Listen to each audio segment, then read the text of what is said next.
Radio Infinita, idioma universal, con el auspicio de BCI Corporate and Investment Banking presentan Mirada Financiera.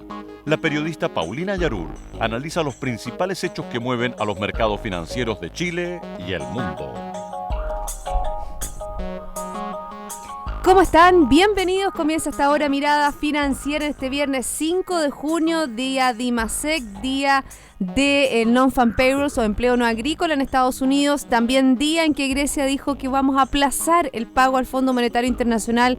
Varias aristas, varias noticias que tienen que ver con la economía y por supuesto estaremos aquí en el programa durante media hora analizando ese y otros temas. Y hoy me acompaña Gonzalo Sangüesa, él es economista y socio de Econsul. Muy bienvenido a Mirada Financiera, Gonzalo. Gracias por la invitación. Bueno, con él vamos a analizar todos los temas, partiendo por supuesto con el IMASEC, pero antes yo tengo que comentarles a ustedes cómo han estado las bolsas durante la mañana. Partimos con Asia, cuyas plazas ya están cerradas. El Nikkei descendió en el día de hoy un 0,13%, el Hang Seng también abajo un 1,06%, Shanghái arriba 0,95%.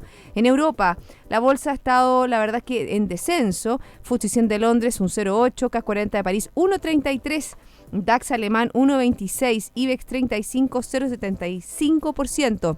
Incluso, Gonzalo, no lo damos en los valores diarios, pero la bolsa en Grecia bajó más de un 5%. Por razones obvias. Sí. Por razones obvias. Y nos vamos a Estados Unidos, tenemos la bolsa bajando un 0,23, lo hace el Dow Jones, el Standard & Poor's también desciende un 0,25, Nasdaq 0,08. Y en Santiago está en terreno positivo a esta hora, el IPSA crece un 0,19% y el IJPA también aumenta un 0,15%. Con una baja de un 0,5%, también cerró este viernes la cotización del cobre, la Bolsa de Metales de Londres. El metal rojo se transó en el mercado internacional en $2,68 la libra contado grado A. ¿Y qué ha pasado con el dólar? Sigue subiendo como espuma. Casi 8 pesos en el día de hoy, 7,8, 6,36,7 comprador y 6,37 vendedor. Bueno, ustedes saben que nos pueden escuchar online en www.infinita.cl y el podcast de Mirada Financiera estará a partir de las 15:30 horas.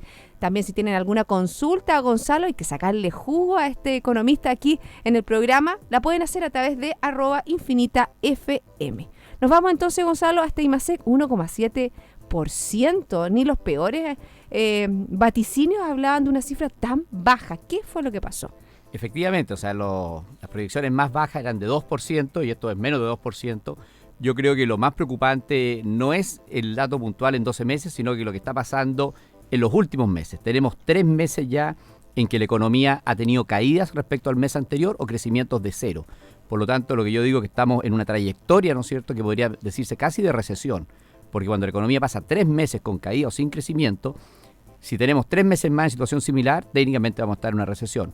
Por lo tanto, esto está reflejando dos cosas. Uno, el shock externo negativo, que es donde mejor se refleja y se resume en la caída de precio del cobre y por lo tanto en inversión minera.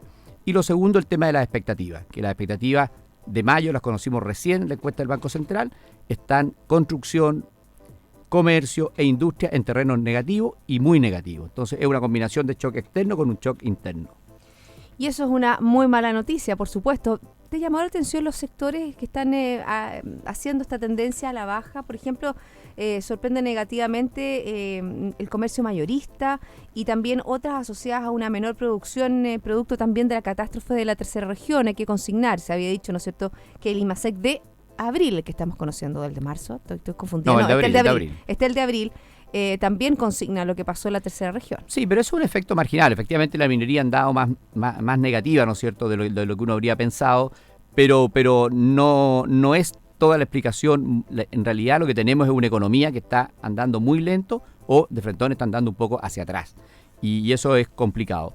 Cuando hablamos del comercio mayorista, lo que está diciendo, ¿no es cierto?, es que el comercio minorista está comprando poco y lo más probable es que estemos viendo caídas de inventario. Y eso significa que las perspectivas que está viendo el sector comercio hacia adelante son negativas y por eso no están acumulando inventario. Y hablando de la proyección que hizo, porque esta semana también tuvimos el IPOM que realizó el miércoles el Banco Central, hablando de esa rebaja, ¿no es cierto?, una proyección de crecimiento entre un 2,25 y un 3,25%. Tú dentro de ese rango, ¿dónde está tu estimación? Porque muchos hablan de un 2,7. Sí, bueno, el rango es, nosotros estábamos en 2,8 antes que saliera el IPOM, pero yo creo que lo más interesante del IPOM es el cambio estratégico que hizo el Banco Central. El Banco Central en marzo tenía un IPOM muy preocupado de la inflación, indicando que a fines de año iba a haber aumento de tasa de interés y básicamente el escenario era mantener hasta fin de año y después subir. Ahora está en un punto intermedio en que dice hay menos crecimiento, hay menos presión inflacionaria. Le mandó a decir al mercado que respecto a un año más y a 2 años más, él ve la tasa de interés más baja que lo que lo veía el mercado.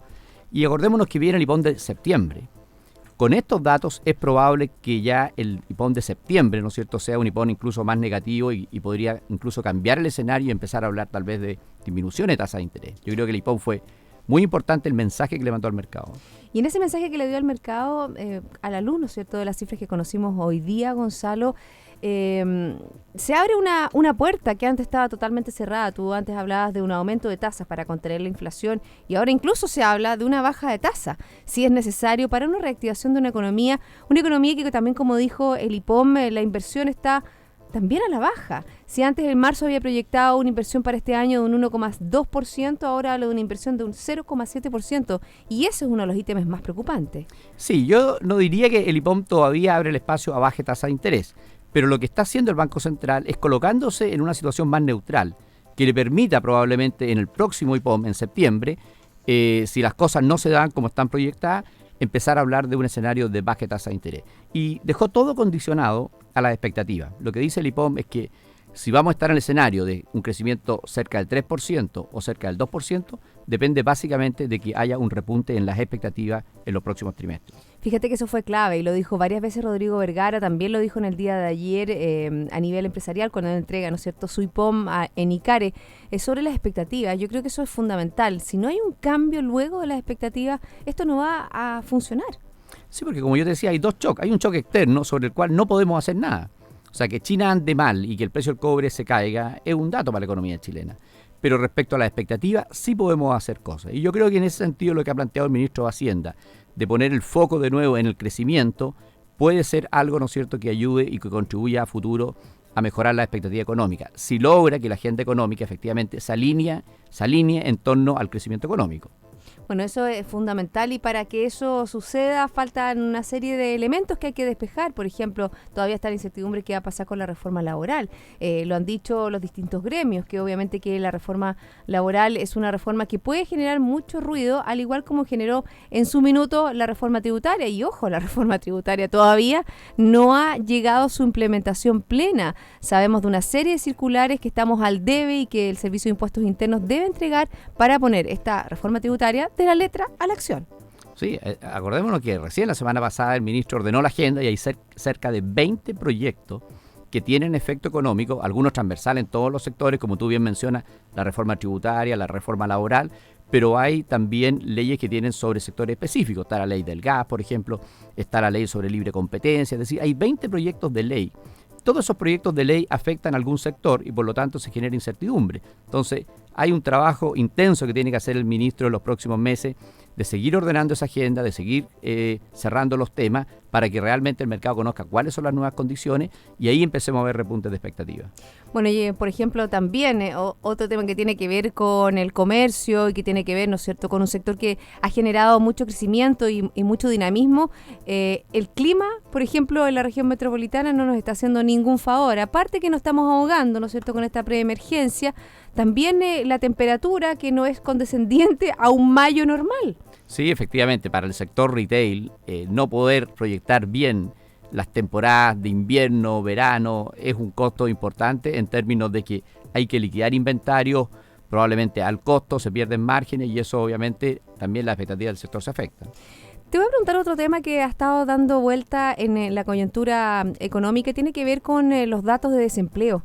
Que hay como toda una disyuntiva en si los datos realmente, la medición nueva que hizo el INE, porque creo que es una medición de hace 2 años, Gonzalo, ¿reflejan realmente lo que está pasando en nuestro país o no? Ayer salió la Jimena Clark a hablar sobre ese tema y ella planteó que pueden haber errores como en todo muestreo, pero que la metodología es la correcta. ¿A ti también te dejan espacios de dudas sobre la metodología? Porque lo que dicen los economistas es que no mide exactamente cuándo una persona está desempleada o no está buscando trabajo. Bueno, hay una discusión porque efectivamente lo que aumenta son 150.000 personas que pasan de la fuerza de trabajo a inactivos. Si uno dijera que están mal medidos y que están en la fuerza de trabajo y están desempleados, entonces la tasa de desempleo habría subido más de un punto, o sea, estaría sobre el 7%. Entonces el tema no es menor. Y cuando le preguntan, y entonces sabemos que están inactivos, y cuando le preguntan por qué está inactivo, ¿no es cierto?, la respuesta es que no tiene deseos de trabajar. Entonces esa respuesta también suena como sospechosa, como rara, ¿no es cierto? Lo normal en esta época es que habrían aparecido como desalentados. Desalentado es la persona que no está en la fuerza de trabajo porque no cree que va a encontrar trabajo. Pero si creyera que va a encontrar trabajo, él sería parte de la fuerza de trabajo. Entonces, en los países como Estados Unidos hay una medición más amplia del desempleo. Está el desempleo como lo medimos en Chile, que es el 6,1, que allá es 5,5, pero también está este desempleo que coloca a toda esta otra gente y coloca a estos que son los desalentados. Y por ejemplo, en Estados Unidos esa medición de desempleo es 10,8. Y Yellen, por ejemplo, para el tema de la tasa de interés en Estados Unidos, dicen no miremos solamente este desempleo, miremos a toda esta otra gente que está en su casa, que es parte de la fuerza de trabajo, pero que porque no cree que va a encontrar trabajo no está participando. Y ella mira esa tasa de desempleo. Entonces, el tema no es menor, también se da en los países desarrollados. Yo, para el análisis económico, me guío por la Universidad de Chile, que no ha tenido... Centro Microdatos. Exactamente, que es cierto que solamente el Gran Santiago, pero tiene la ventaja que ha tenido menos cambios metodológicos. Y ahí lo que nos muestra es que la tasa de desempleo está aumentando medio punto. Pasó de 6,3% en marzo del año pasado a 6,8% en marzo de este año. Y eso parece razonable con una economía que está creciendo poco y por lo tanto está generando poco empleo. Hablando de una economía que crece poco, por ejemplo, hay preocupaciones, son algunos ruidos, ¿no es cierto?, con respecto al famoso horario.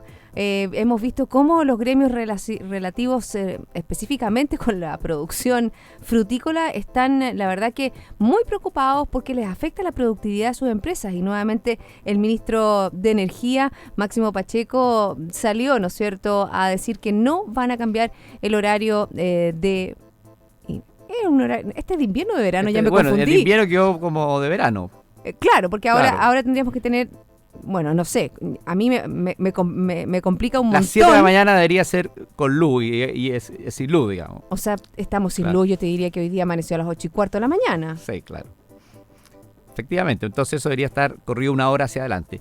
Mira, esta es una discusión que es interesante porque muestra la diversidad de la economía en términos de que hay algunos sectores que prefieren, ¿no es cierto?, este horario en que uno termine de trabajar y sale con algo de luz después del trabajo, versus otros sectores que realmente requieren la luz natural para poder trabajar. Y ahí está el sector construcción, ahí está el sector agrícola. Se suponía que habíamos hecho los estudios, que habíamos definido eso, digamos, pero parece que los estudios no estaban tan bien hechos. Digamos. Mira, yo creo que nunca va a haber una solución que deje contento a todos. Pero lo que sí necesitamos es una solución permanente. Es decir, tomar una definición y no cambiarla porque el cambio de horario de un año a otro genera mucho ruido. Bueno, exactamente, genera mucho ruido, pero se habla de un ahorro de la energía. ¿Eso se ha visto? ¿Es medible eso, Gonzalo? No, sí, es medible, pero tú también tienes que tener que hay costos de...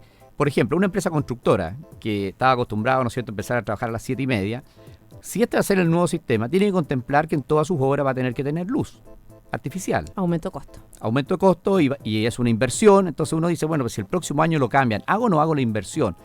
Eso es lo que genera mucho ruido y genera un efecto económico. Si decimos estas son las nuevas reglas del juego, las funciones de producción de las empresas se van a adaptar a eso, se van a hacer las inversiones que tengan que hacer los sectores para poder trabajar temprano con luz artificial y los otros sectores, ¿no es cierto?, van a salir temprano con luz natural. Pero esto de que vamos para un lado y para otro genera mucho ruido, cuesta mucho la adaptación. Bueno, tú hablaste de una palabra clave que tiene que ver con certeza. Certeza en todo ámbito, en las reglas del juego, certeza, por ejemplo, cuando hablamos de los temas jurídicos, ¿no es cierto? Hemos tenido tantos problemas en proyectos energéticos, específicamente por eso, porque no hay certeza, se cambian las reglas del juego. Si las reglas ambientales son A, tú no lo puedes cambiar en 6 meses más en A y medio y en 8 meses más en B, porque eso también genera incertidumbre, hay un desincentivo de la inversión y eso hace que los capitales vuelen hacia otros mercados. Sí, pues, y Chile es una de las características que tenía Latinoamérica por muchos años, los que hemos trabajado como asesores de otros países, siempre nos envidiaban el resto de los países emergentes, es que este era un país que daba mucha certeza a los inversionistas extranjeros y por eso gran parte de la inversión en Chile, ¿no es cierto?, se hace con inversión extranjera directa y que fue la que permitió desarrollar nuevos sectores económicos, porque era un país que mantenía sus reglas del juego relativamente claras por horizontes largos. Y en el último tiempo, llevamos varios años ya, hemos estado cambiando todo y como tú dices, desde la economía, ¿no es cierto?, hasta los horarios y eso genera obviamente incertidumbre y menos crecimiento económico. Pasando por las leyes laborales, pasando por la Constitución, pasando por una serie de elementos. Hablemos de, por ejemplo, de cifras. Me gustaría, antes de irnos a la pausa, preguntarte algo que aclares un poco para mí, para las personas que nos están escuchando, porque no entiendo bien. El INE dice que los salarios caen un 0,2% en abril y anotan el INE. El índice nominal de remuneraciones registró una variación negativa. Un 0,2% fue lo que informó el Instituto Nacional de Estadísticas, el INE. De acuerdo al organismo, este comportamiento no se observaba desde mayo del 2011 y en 12 meses el indicador anotó, eso sí, un alza de un 6,4%. ¿Es un dato importante? ¿Es un dato a tomar en cuenta? Sí, porque nosotros en Chile nos acostumbramos a mirar las cifras en 12 meses. O sea, comparamos el nivel de una cifra, por ejemplo, en abril de este año con abril del año anterior. Pero esa cifra refleja todo lo que pasó entre mayo, junio hasta marzo. Y por lo tanto uno puede haber tenido un periodo de aumento de salarios durante 6 meses y después se pueden haber estabilizado. Y en 12 meses todavía se ven creciendo, pero en los últimos 6 meses no crecieron. Lo que nos está diciendo acá el INE es que incluso el último mes cayeron. Entonces por eso los economistas miramos las variaciones en 12 meses, pero también miramos lo que pasó respecto al mes anterior. Porque eso nos está diciendo en el margen qué es lo que está pasando. En 12 meses nos mostrando la película de un año, pero a veces uno quiere mirar la película del último mes, de los últimos 3 meses, de los últimos 6 meses. Con la volatilidad que hay hoy día en la economía, es muy importante ver lo que está pasando en el margen.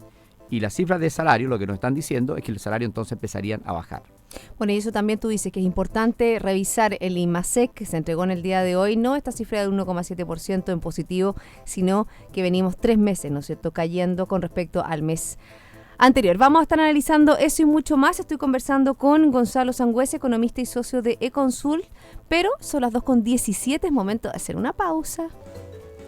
Yo les quiero comentar que BCI Corporate and Investment Banking ofrece soluciones en corretaje de bolsa, Miami Branch, securitizadora, banca privada, sales and trading, finanzas corporativas y asset management a través de un solo ejecutivo de relación. Hacemos una breve pausa, luego hay más Mirada Financiera.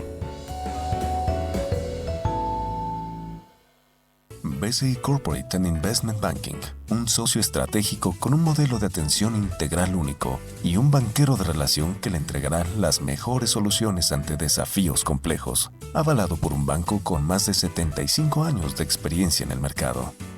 BCI Corporate and Investment Banking. Sentémonos a conversar.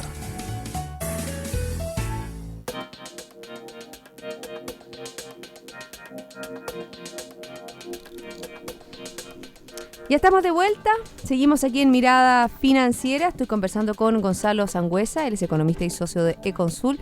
Gonzalo, ¿te parece si viajamos a Estados Unidos? Encantado. Porque hoy día se conocieron en Non-Farm Payrolls la creación de empleo de mayo, ese empleo no agrícola, el empleo esencialmente privado. Ya lo había adelantado esta empresa privada que es ADP y había dado una cifra muy positiva, sobre los 200.000. Pero lo que dijo hoy día, la cifra, la verdad que rompió con todos los indicadores. ¿Por qué? Porque los economistas esperaban que el mercado creara 220.000 puestos de trabajo durante mayo, pero la creación de empleo fue de 280.000. La verdad que casi 60.000 más que en abril. Y eso obviamente que refleja una situación totalmente distinta a la que vio el Fondo Monetario Internacional, porque ayer incluso Christine Lagarde recomendó a la Fed no aumentar las tasas. ¿Esto cambia un poco el panorama, Gonzalo? A ver, sí, porque esta es una noticia muy importante, porque Estados Unidos tuvo un primer trimestre de crecimiento negativo. Y eso bajó mucho la expectativa. Y los que entendemos bien lo que está pasando en Estados Unidos, sabíamos que eso era transitorio porque tenía que ver con el clima. El clima fue muy duro el primer trimestre. Tenía que ver con el shock de caída en el precio del petróleo, que bajó la inversión en tema energético, y un paro portuario, que los chilenos tenemos bastante experiencia del efecto que tiene en la economía de los paros portuarios. Entonces estábamos esperando los datos del segundo trimestre para mostrar que eso era transitorio. Y este dato de empleo sin duda está reafirmando eso. Ya llevamos 2 meses de nuevo con un alto crecimiento del empleo, realmente una cifra cercana a los 300.000, es un muy buen dato, y por lo tanto se confirma esta idea, ¿no es cierto?, de que Estados Unidos va en una trayectoria de recuperación del crecimiento. Ayer el Fondo Monetario nomás había ajustado el crecimiento de Estados Unidos a 2,5%, de 3%. Lo tenía en abril en 3%, lo ajustó a 2,5%, es capaz que ahora lo tenga que volver a ajustar al alza. Y sin duda, echa por tierra, ¿no es cierto?, la posibilidad de que Estados Unidos no vaya a subir tasa de interés este año. La economía americana está creciendo, la inflación subyacente, si eliminamos el tema de los productos más volátiles... 0,2, ¿no? No, pero yo miro en 12 meses, está en 1,8 ahí. Ok. Y efectivamente... yo miré el mes anterior, ¿viste? Me acabas de enseñar que hay que mirar el mes anterior. Sí, pero el dato anterior, Ok. total, sí, 0,2 o 0,3 bien, depende de que uno está mire, bien. efectivamente. Entonces uno mira los dos datos.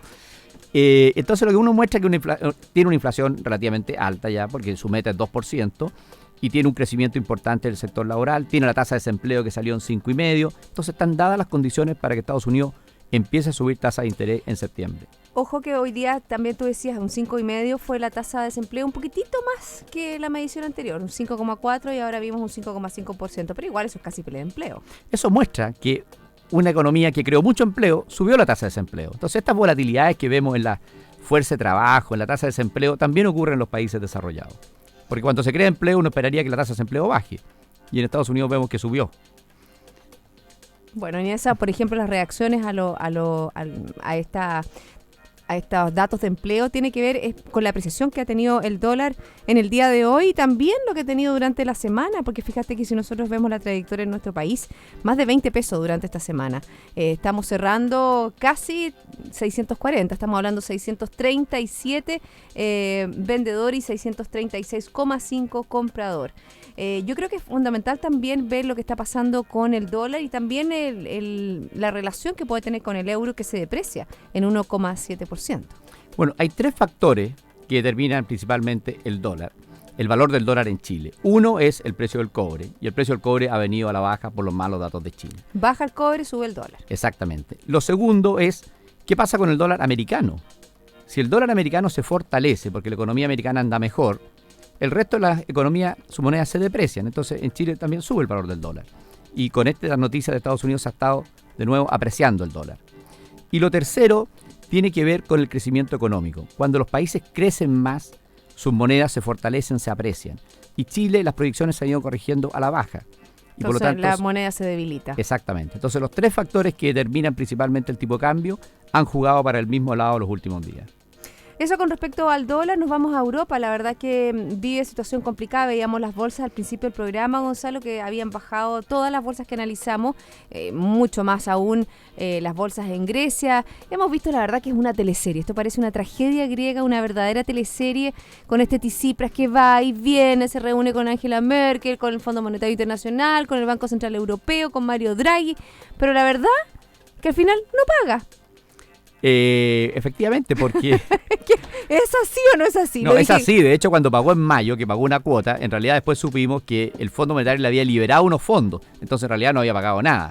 Y lo que está diciendo Tsipras es que a ellos no lo eligieron para renegociar, ¿no es cierto?, con los acreedores, sino que y aceptar las condiciones, sino que a ellos los eligieron para ser duro con los acreedores, ¿no es cierto?, y mantener las políticas que ellos quieren tener en Grecia. ¿Pero con eso van a quebrar al país?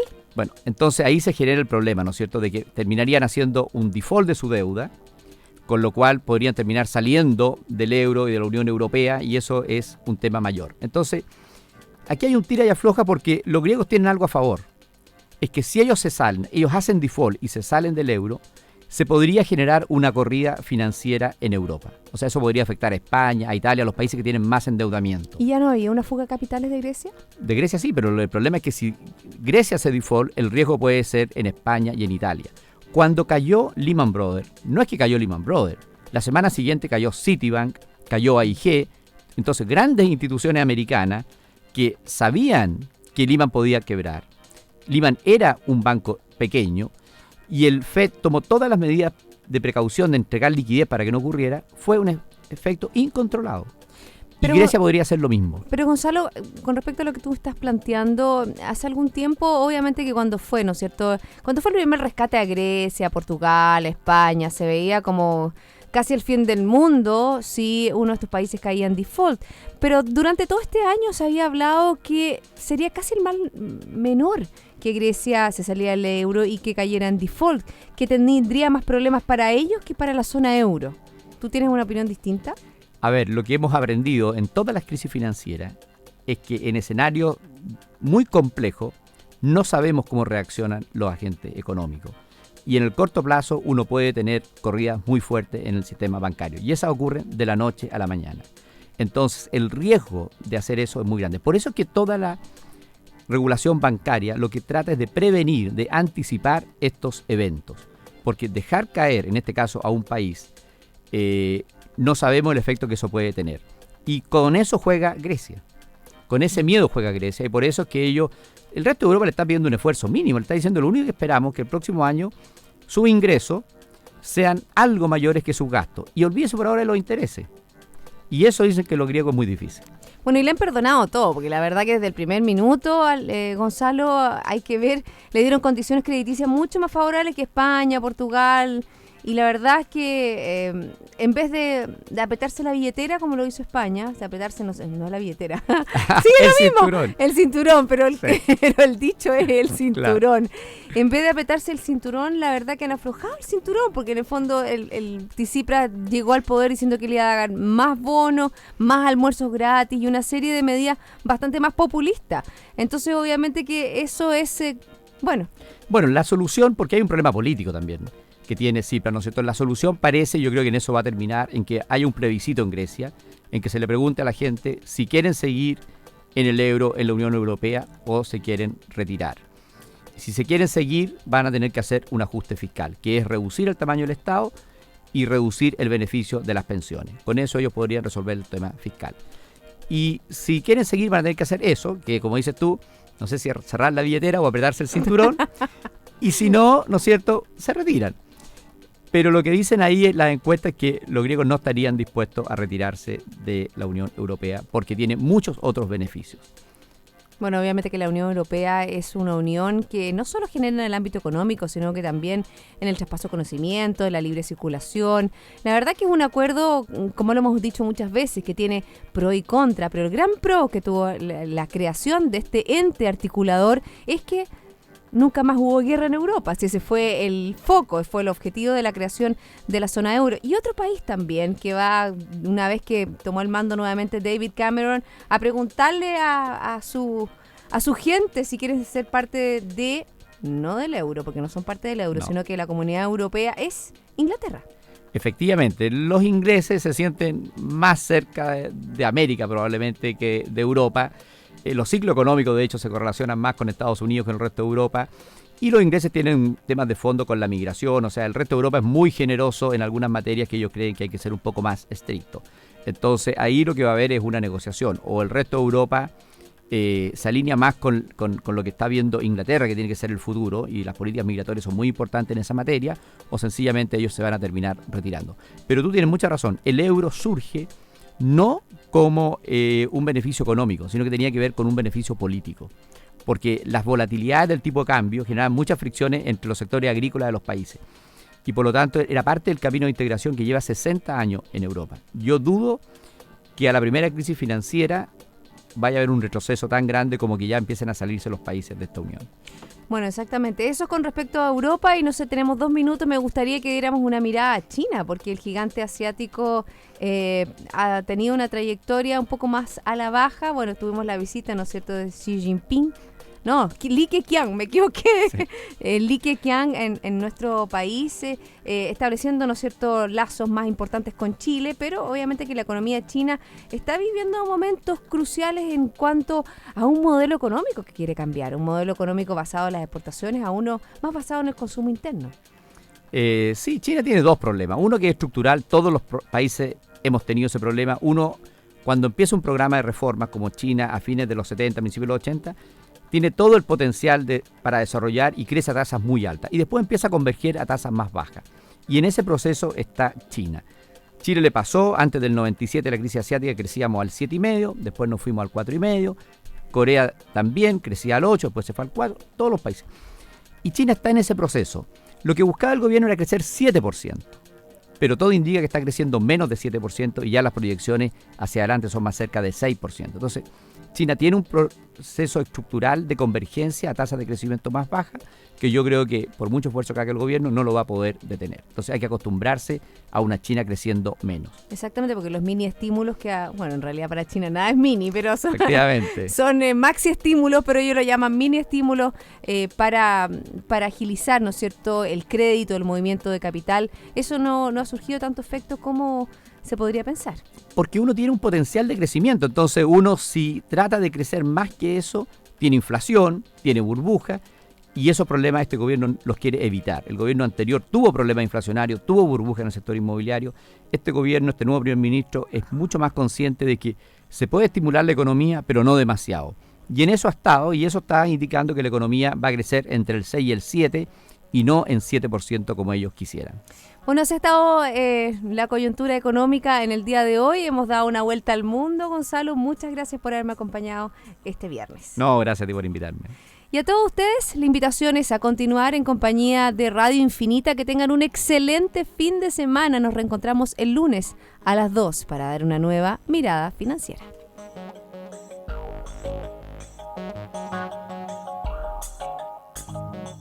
Radio Infinita, idioma universal, con el auspicio de BCI Corporate